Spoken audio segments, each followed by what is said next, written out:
every Monday night, 9 to midnight. Mash Media Music is in the building.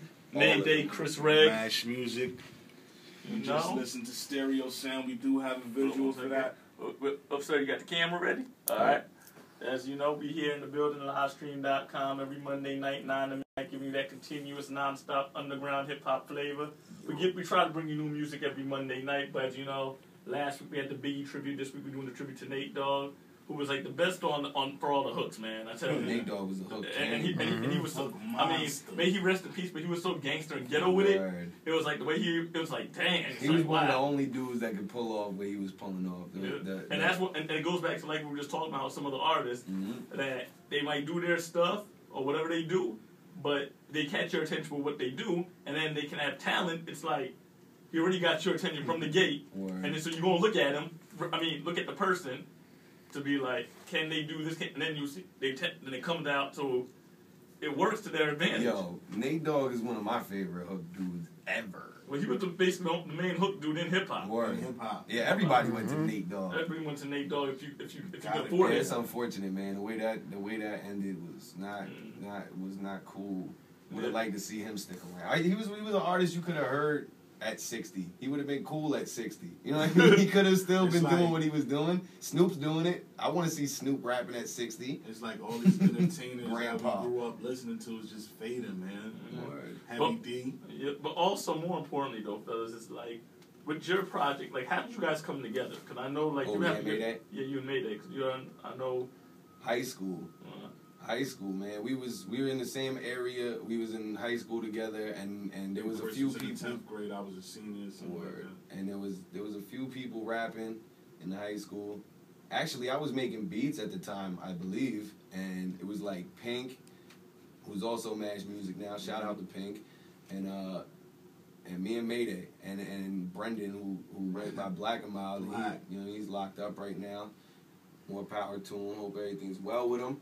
But he'll be out soon. Yeah, he'll be home soon, and we just locked in. Like we were like, nobody else is doing it, and anybody else who is, they're not messing with us. So it's like we might as well just join forces, and then from there we just on the computer. On a desktop mic, the old little little mic. We used to record on the computer. It was crazy, terrible. Trying to be quiet because the parents was downstairs, staticky. Like Staticky is all hell. That's how. But hey, it was real. It was real. It was homegrown music. But I know some people who still do that, and the music comes out good. Yeah, because they know what they're doing. You know what you're doing, and because you have no outside influence when you're in the house, it's like I do what I want. And then sometimes, like for instance, Rozelle, the man with the beatbox, he got so good because he was growing up poor. He couldn't afford a drum machine, so he did it himself. He had to do it himself. What I'm saying is, and it worked.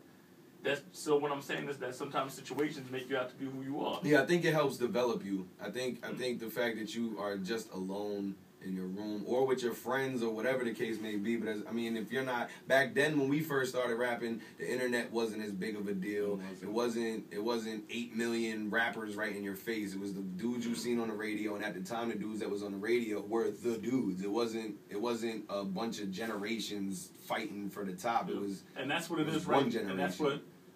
But that brings a good question. Like, how do you guys feel now that you're in a game where you're not just fighting like a few dudes, you're fighting a whole sea of guys. It ain't just like one or two dudes or because now it used to be now everywhere you go, everybody's a rapper. When you go to the shows, everybody's a rapper. You ain't lying. It's like, as we just discussed, there are no fans in hip hop anymore. All the fans are other rappers. It sucks. It's sad, but it's the truth though. It's just the climate of the game. And then you got the guys who don't want to pay it because as a promoter standpoint, you got the people who say, "Oh, why should I have to pay? I know you." It's like, well, if you want this to keep going on, we can't. I look at it like this. If you ain't paying, you better have a service to offer. Like, me and Mayday both do everything ourselves. Aside from the people in our team, like, directly in-house, I don't think there's anything that we don't do. And if there is anything we don't do, we reach out to people like you and Absurd to kind of come in and fill the blanks in. And it's like, I'm not going to ask you to come do a favor for me unless I know that I could do something to return a favor. It's like, we got the website. So, I want you to do something for me. I help cross-promote you. Or you need graphic design, I do graphic design. It's gonna be, you know what I'm saying? We going to do everything. Mayday went in and invested in camera equipment. We do our own videos now. You know what I'm saying? We don't need anybody. We try to keep it as in-house as possible. Engineers. Shot book, everything. And the whole thing with it is honestly, it's all about teamwork. I actually, the first time I called When to You, Chris, is back when you were on Justice Mixtape. Yeah. And I was like, and I heard it, and then it wasn't until after a while I met you, I was like, oh, you're a dude from, you were like, yeah. Shout out to Justina, man. Yeah, we saw her last night at EO Dub. Last night at EO Dub. Fresh off tour. Out there last night. Those people showed up. Shout out to the Zulu Nation, they were in the building. Last night was peace. It was cool. out there. Yeah. But but more back to you guys, so... but with your music, like, where does it really come from? I mean, I know you have different joints that you make people feel, and what really keeps you guys going after all this time? We love the music. We love to do it. It's just something I have to do. Like, I have to write. I have to make music. It's just a part of me. Like, I have to do it. It sounds cliche because of the fact that there's so many people saying the same thing, but it's realistic. It's real. Because, that's what we do. We've been doing this for this reason. I didn't like doing it, or... Like I really don't even make like music for other people. Like, I'm a fan of our music. I do it for myself. So like, we don't slack a minute. Like, I make music like I want to hear, that I want to listen to, that I can groove out to. You understand what I'm saying? Like, I'm a fan of my music. And then we acknowledge the fact that because we do what we want to do, there's people out there that like the different things that we like to do, because there's a bunch of different stuff. You know what I'm saying? Like, everybody that comes out now seems to be, they find the lane that's comfortable for them and they stick to it. There's no versatility. There's no creative freedom anymore. It's like you just do what you're told to do. So I feel like if we could benefit by making quality music and it not be in one lane, and be able to, switch pivots once in a while, hop on a South record and sound good doing it. Hop on a boom bap record and sound great doing it. And do a record for the ladies on some Ja Rule, which you know what I'm saying? I'm not... Ja who? Whatever. It's smashing. But that's the type, that's the vibe we get. Like, we don't go into the studio saying this is the thing we have to do. We go into the studio open-minded to whatever all of us as a group could come up with. Somebody might have something completely different than the last day in the studio, and that's perfectly fine, because we like the challenge. You know what I'm saying? And we like the fact that we give our listeners a challenge in that they don't get too comfortable. You know what I'm saying? There's never a comfort. It's always, okay, they did this, that's different. I like it. Let me see what they do next.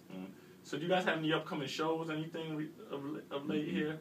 We haven't even been working on shows right now. It's been, like I said, we kind of locked into the studio to regroup and try and get the visual campaign back in gear. And we're about to redo the website situation. We got MashTheMedia.com is the blog site, artists and producers and anybody that's got anything productive going for themselves. We are willing to showcase it. We like paying homage to our peers. But we are about so we can post this interview on there once I get it. Yeah, of course. Damn sure you can. We will get it up there. That's the lane. Like, we're trying to get a lot of visuals out. So we're gonna be doing a lot of videos. That stereo sound video that we just heard.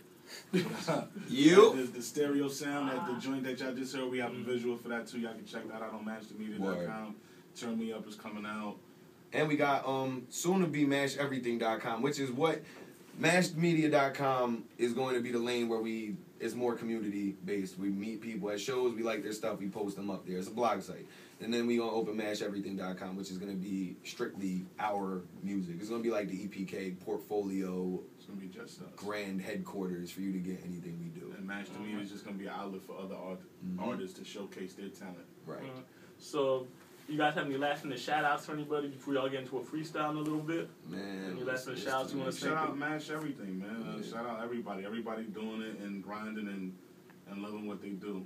You know, I respect that. Shout out Rec House. Shout out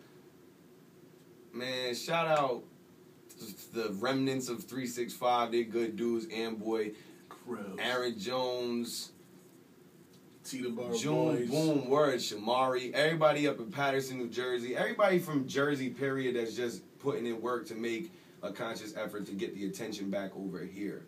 There's so many people, I'm not going to sit here and list them, but I really, really, really want to emphasize the fact that there's so much talent out here that's not getting noticed, and it's good to see that in current state, 2012, it looks comfortable going in. Like, this summer is going to be fun. There's a lot of artists that's really working right now, and I'm happy to see it. Because it wasn't happening. It got real unorganized out here for a while. The hip-hop scene kind of faded, so... The attention's coming back, though. Yeah. It's gonna come It's back. a lot of dope artists out here, man. Shout out to Backpack Superheroes and Dead Poets and all them too. Renegade. That's a fam. Yeah. I want to say thank you, gentlemen, for coming through. Oh, man, it's a pleasure, man. Thank always, you know, sir. y'all gonna stick around for a little freestyle and hang out with us a little bit. Mm-hmm. All right, let's get into another joint from you guys. You're ready.